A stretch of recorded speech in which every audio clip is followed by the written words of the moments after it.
After opening new Canva project, drag your images to the design.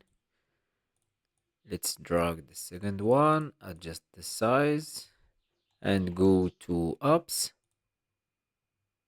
and type image blender. Choose this app,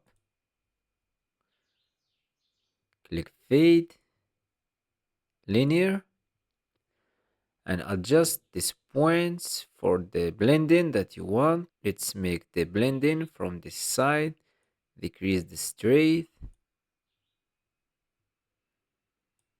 and click save.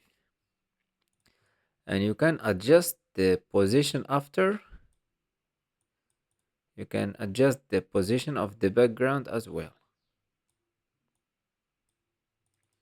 And here's the final results. I hope you like this tutorial. Subscribe to the channel to learn more about Canva.